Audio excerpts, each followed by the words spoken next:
We have a question from a spiritual seeker, so I will read out.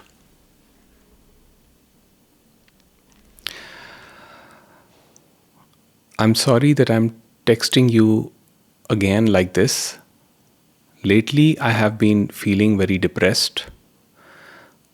After pushing myself a lot for fixing health issues and balance work and family life, I am exhausted. I was doing some sadhana.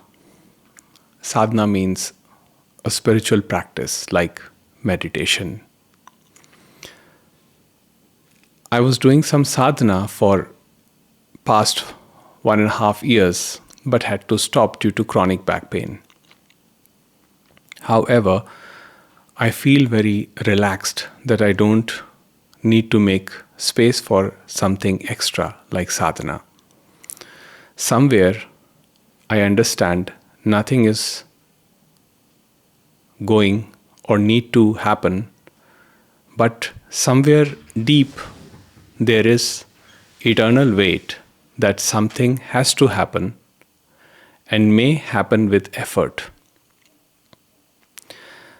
I'm just dragging through in life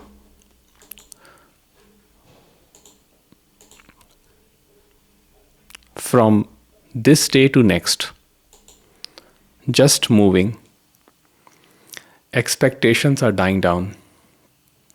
There are moments of relaxation with lesser impulsive seeking, but there is immense sadness also. Living one day at a time. Tell me the truth. Can I/ego do anything at all? And does it even matter to listen to discourses doing this and that? I feel very tired and seems there is no space, strength for even a single to-do.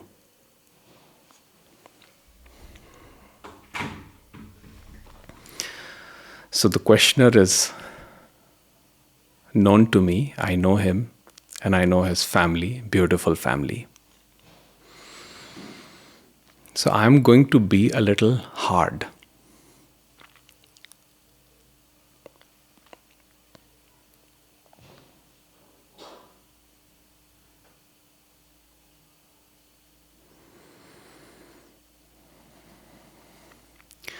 There is this idea in your mind that you're going to experience something new, something that you've never experienced before. But if you look at it carefully,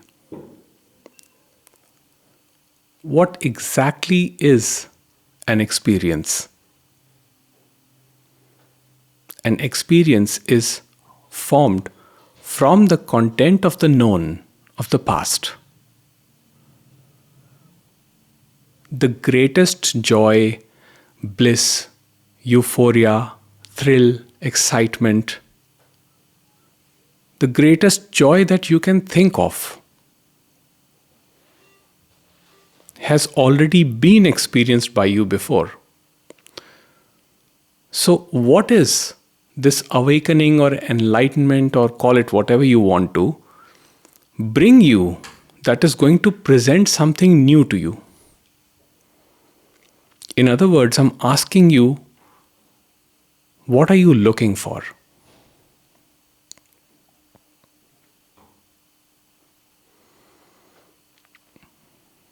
What are you looking for that you have not experienced before? Somebody told you that you can do a lot of sadhanas, lot of spiritual practices, meditate day and night, and in the end, you're going to get something amazing. Something which will bring you bliss, never-ending bliss.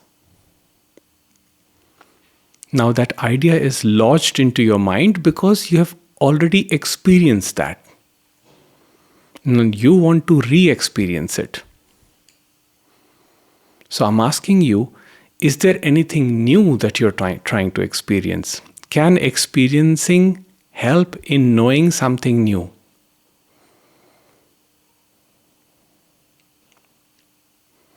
Anything that imagination brings up is formed from the content of the past. It's just going to modify and bring you a new image, which you can call Paramatma, which you can call Brahman, which you can call consciousness, which you can call God, or give it any other name that you want, but it is all formed from thought, which means it is all from the past, which means you have already experienced it.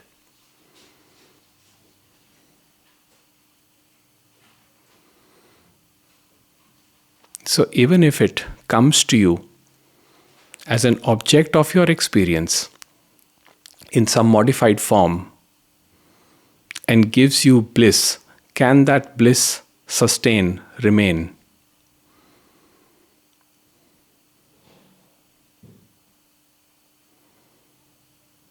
Now, I would not give this advice to others, but here I'm giving this advice to you because you are known to me.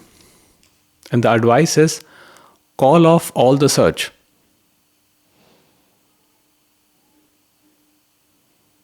Stop listening to all the discourses. There is nothing to seek. There's nothing to be sought. There is nothing you're going to gain which is going to bring you any sort of fulfillment or any sort of peace that you're looking for. But that said, here is the thing. The thing is that you cannot stop seeking because you never started the seeking. You cannot stop seeking unless you totally surrender. It is your inability to surrender that is causing you this sadness that you experience. And day-to-day living feels like a burden because you do not even know what you're looking for. You don't have a clue what you want.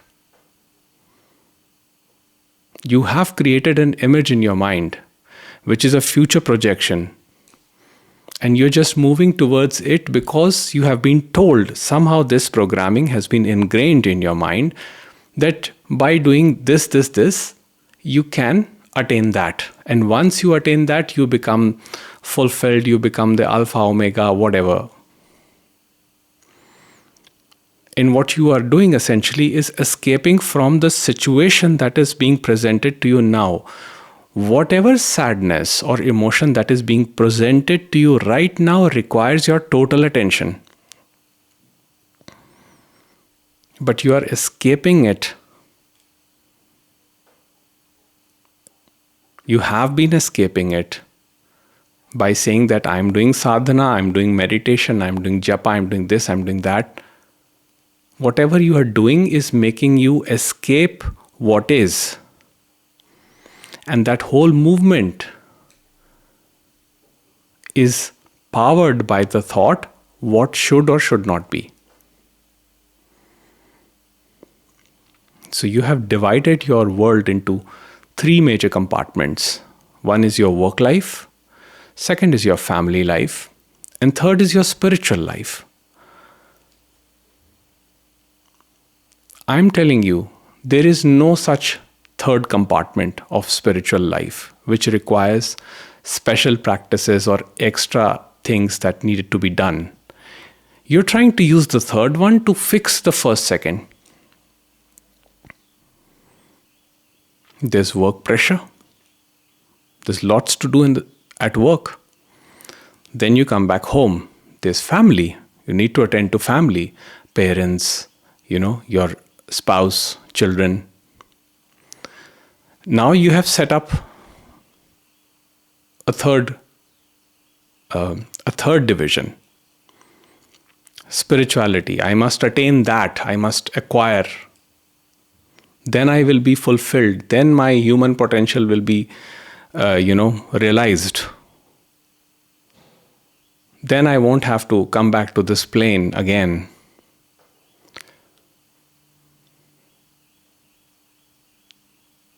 So you have created this image in your mind that somehow if you attain that, you will find that ultimate peace or ultimate bliss, which is just going to fix all these things for you.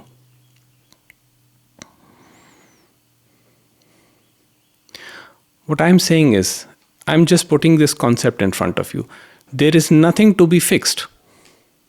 You're trying to fix it is creating more and more problem because you are moving away from what is. If your partner, your spouse needs attention, if your family needs attention, and you are on a path where you're saying that I must attain the ultimate, therefore I do not have time for you right now, you are causing a dent in your relationship. This will bear consequences.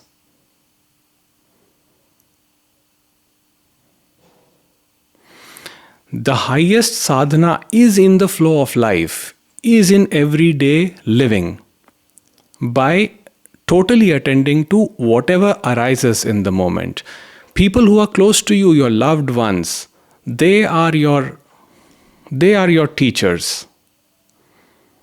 When life throws challenges at you, your ability to be open to those challenges and face them head on without contemplating an escape in the name of attainment, spirituality, or any other thing, that is true meditation. Otherwise, you can spend your entire life doing meditations, break your back, break your knees, mess up your head. Throw away your relationships.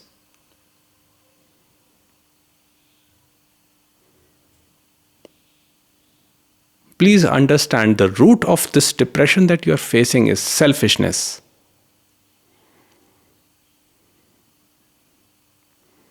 And your selfishness is at its core because you have been dealing with this problem since very long time.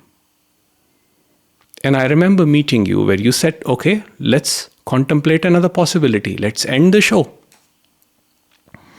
Certainly the show can be ended, but will that solve the problem? Ending the show will have repercussions for people around you. So that is the height of selfishness. That is the height of doership because you're stopping something that you never started.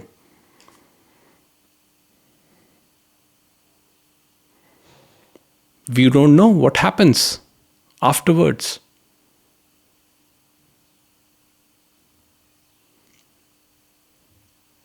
The samskaras will come back, formulate another possibility, and then realize another body. And then the same story repeats, maybe worse this time. Then what you do?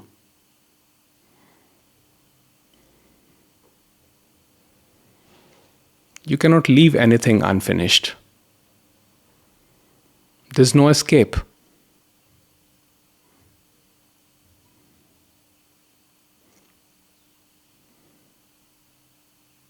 Now I can see that as you are trying these practices, you are seeing that they're not giving you what you want. So this suffering that you are experiencing is teaching you. It is a pointer that is telling you something. It is telling you to stop putting effort. Ego is the effort. It is the attachment to an outcome. So you say, tell me the truth. Can I, ego, do anything at all? So my answer is no, sir, you cannot do anything. You cannot do anything at all other than to totally surrender. Totally surrender and attend to life. Enjoy every moment of life.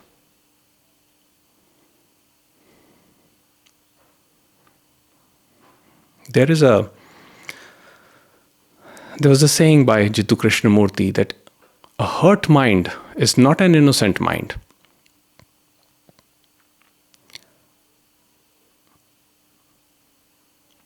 A hurt mind projects hurt onto others.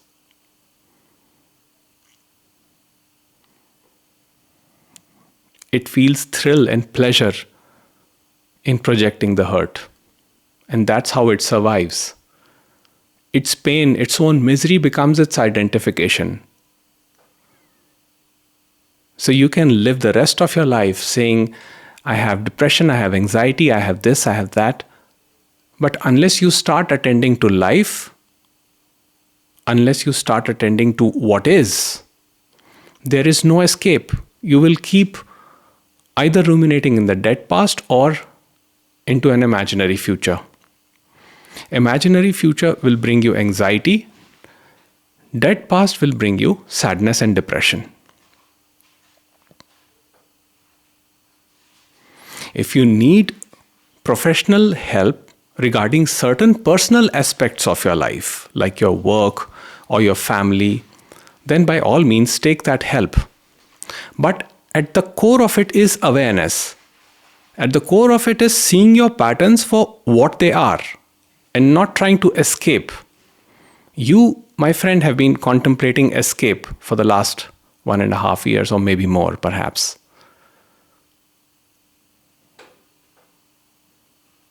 You have a beautiful family. Use that relationship to know the peace that you truly, deeply desire. What you want, you have already known that. It is already here. There is nothing that needs to be done. I'm saying don't even listen to any discourses. Finish it. But if listening has to happen, it will happen. But after the realization, the nature of listening is different. Then you listen just to revel in the peace. You enjoy listening. You're not listening to know something, to find out answers to life's questions, because you're done with all of that. There is no seeking. After realization, there is no seeking. There is simple exploration, curiosity, awareness.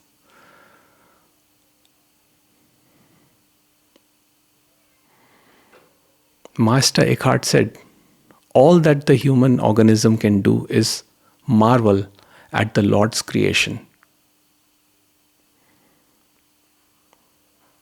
Whatever life brings you, pain, pleasure, all you can do is be in awe and surrender to it. Put yourself like an empty vessel and trust life, whatever it brings you. Because every lesson will be your sadhana, whether a good lesson or whether the lesson brings you happiness or pain or suffering.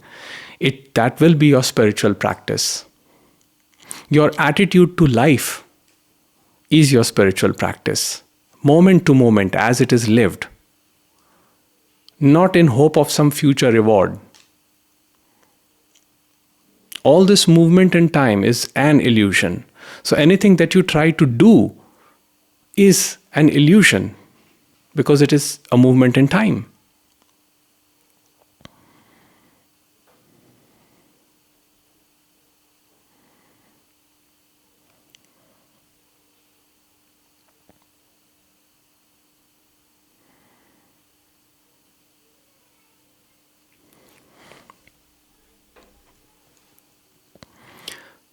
So surrender cannot be partial. Surrender has to be total. Now, if you ask me how to surrender, that is insincerity. That's a trick of the mind. Again, to find a solution to a problem. I'm saying there is no problem. Problem is your mind's conceptualization.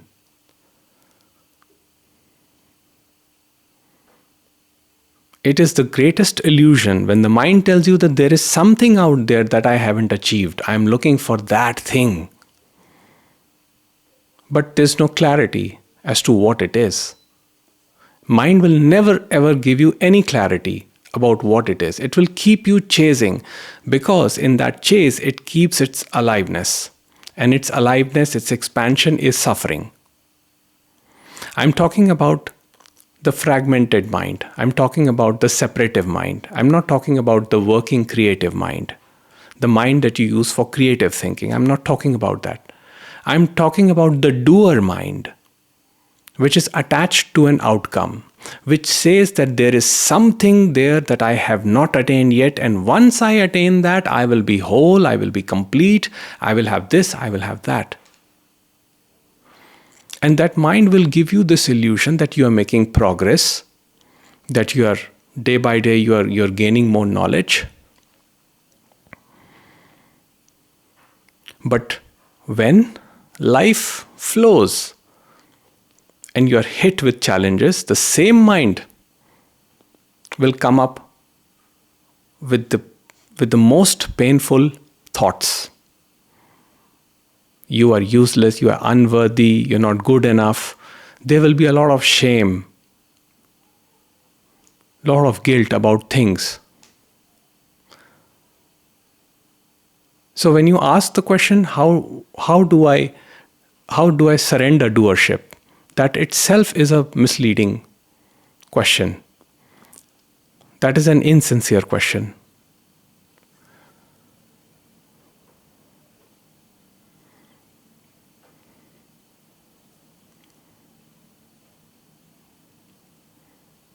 You have identified with your suffering.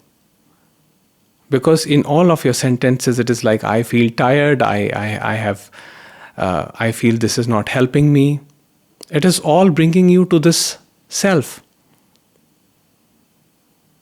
The self is trying to expand through all these stories. So examine this. Who is this? And this examination can happen in the flow of life. It does not require you to sit for hours in meditation or do other things, other hardened spiritual practices. Doing hardened spiritual practices is just going to strengthen that identification, that entitification, ego, I, which is at the root of all this conflict.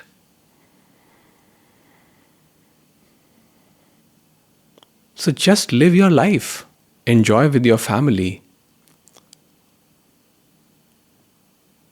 spend time with your friends. That's it. There is nothing to be attained, there is nothing to be acquired. The peace that you seek is right here. It can be experienced this moment. It can be experienced any moment, irrespective of what the circumstances are externally. And the only possibility for you to experience that peace is to accept the duality of life, that life comes with pleasure and pain. So attend to your feelings, attend to your thoughts. See what they are telling you, see where they are leading you. Don't try to fight that energy, don't try to push down that energy. Attend to it.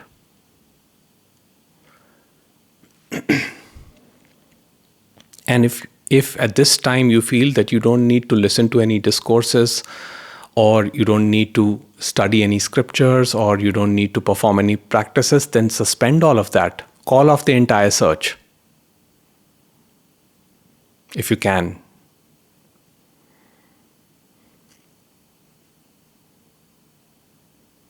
Or accept that you cannot call off the search even after trying.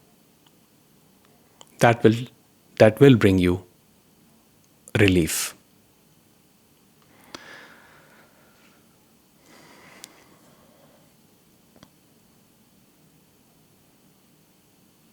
So that's all I have to say about this, about your question. And I wish you all the best. Again, I would say that watch your mind formulating escapes from what is. That alone is the sadhana, and that will keep happening in parallel. You needn't bother about anything. The moment you take it on yourself to attain, to realize, to acquire, you're putting a lot of burden on yourself, which is going to reflect in your family life, it is going to reflect in your work life. So it's just going to create problems in all other aspects of life. Free yourself from all these divisions and just flow. Flow without resistance. I hope this helps.